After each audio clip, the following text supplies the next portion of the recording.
let's be honest, living with a reactive dog is really, really hard. And I'm not just talking a little bit hard at times, it can be full on hard. It can restrict your life. It's extremely emotional, and it's amazing and brilliant and fantastic all at the same time. So there's like a whole mix of emotions that can lead us to go into emotional overwhelm ourselves. We tend to put an awful lot of pressure on ourselves to take our dog out for the perfect walk, to make sure that if we have a walk with no barking, no reactions, then that's the goal. And if we don't achieve that, then we have failed or our dog has failed. And it can be really, really difficult. And I just want to talk about that because I think it's something that's not discussed enough. As someone who has rescued a reactive dog and worked with him for 10 years, 6 of those years we worked with methods that just didn't work for him. And so we got stuck in this kind of training loop of just trying the same thing over and over again with treats and rewards and cues and training aims and all sorts of things prior to me developing the CDD method, which is an ethical force-free approach.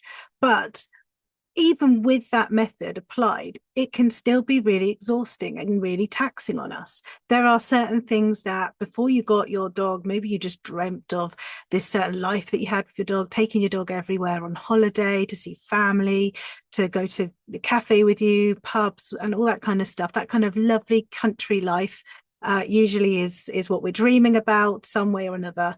And when that doesn't happen, and when we start to see the reality that, oh my goodness, we can't take my dog there because that's going to be too much for him, that's going to be too difficult for him. And then when we do try and we kind of feel pressured to do it sometimes, when our dog has a meltdown, can that feel embarrassing? Absolutely. It can feel like complete defeat. We feel really bad because we're like, I'm a terrible dog owner. I shouldn't have took my dog here.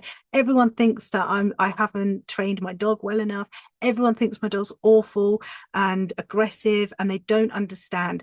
Now, your dog will show you a side, the true side of them outside of reactivity. So when your dog is not stressed and their nervous system is not in overwhelm, you can see the true dog. Now, I've worked with dogs with reactivity, and they are the softest, most meltiest, cuddliest of dogs, and they are so sensitive and they are so sweet. Now, some dogs are more affectionate than others, and that's not that every dog that struggles with reactivity is going to be the most affectionate dog outside of reactivity. Some dogs just aren't, and that's okay. That still means that they're lovely and cute and loving in their own way. And loads of people miss that, and I know how it feels when everyone's missing that part of who your dog really is, and they're just seeing this kind of stressed version of your dog. They're seeing a stressed version of you with your dog, and it can feel so defeating. It is hard work. And then you're kind of stuck between, well, how do we help them? Am I training them using treats? Am I training them using the games? How often am I walking them? Do I need to walk them every day, an hour a day, 20 minutes a day, no walks a day, every 3 days? And there's so many bits and pieces of advice out there. It can just lead us to overwhelm.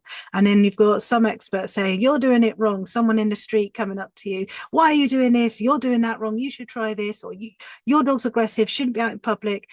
It's just absolutely emotionally overwhelming. And I just want to sympathize with that, with how hard that can be. And I want to just take that pressure off of you. I want to help you to not feel that pressure, to understand that it's not something that you have to be perfect with, that if your dog barks, it doesn't mean failure. It just means that your dog's communicating with you. And if your dog's struggling, there's just so many reasons for that. There's so many reasons outside of it being your fault or your dog's fault. There's so many external things.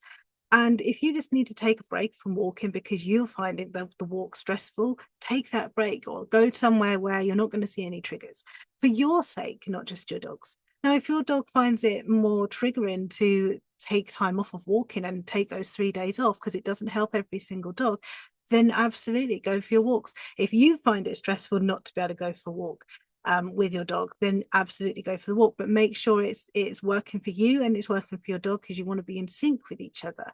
I just want to say that people who are going to judge you or are going to make these comments and they're not helpful, they just don't know what they're talking about. They don't understand it. They've never lived it.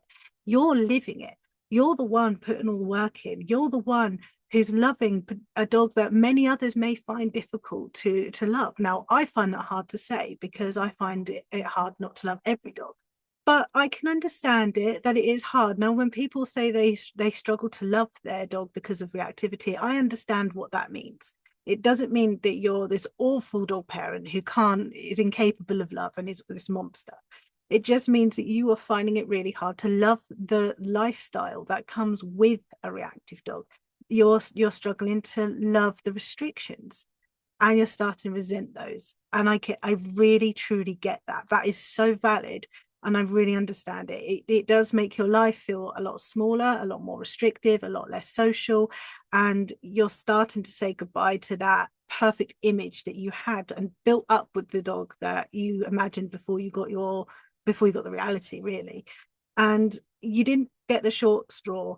This is a learning curve. This is a journey. And I can promise you from experience, I had that. I when I first got both my rescue dogs, I was like, I'm a trainer, I'm this, I'm that. This is going to be fantastic. I'm going to take them to every training event. They're going to be brilliant. And it did not pan out like that at all. My dog could not cope, found that training was too much pressure for him. He felt that going into this kind of, you need to perform in order to get a treat, he found that too much pressure. So we had to stop doing it, and we learned a different way. And now looking back, the picture I had in my head then is definitely not the picture I want now. It is so much different. And Steve has taught me so much through his reactivity, his way of needing a different approach, his way of needing a different perspective. It changed me as a dog professional and as a dog parent, and that really makes a difference. So it's about rewriting the image, the story that you told yourself. It's about rewriting that. And if you're someone that knows someone who has a dog struggling with reactivity or any kind of behavior issue, be there for them. Don't try to judge them and tell them that they're doing it wrong. And even if they are, even if you can see that it's not quite right, it's about gentle guidance. It's about being there for that person as much as it is for the dog, because it is emotionally taxing. It takes over your entire life, your entire being. You're riddled with guilt, you're riddled with stress, and you're just desperate to get to the bottom of it. So it's really just about giving yourself a break, giving other people a break, giving them the space that they need, and just being there to support each other and take the pressure away. You don't need to achieve anything with your dog. All you need to do is teach your dog how to feel safe, in those environments, and teach yourself how to feel safe in those environments with your dog. Because to a point we become reactive, and to a point we start feeling less safe around our dog's triggers. We start to panic and feel anxious, and so it goes into this vicious cycle. So really, it's just the point of this whole video is just to say, I see you, I hear you, I feel it, I've been there, I've come out the other side. There is a lot of hope. Sometimes you just need a different method, and if you want to look into the CDD method further into that, then please do. Otherwise, look at other holistic methods. Look at something that's just no pressure. Take that pressure off yourself and your dog. Anyway, I hope this helps.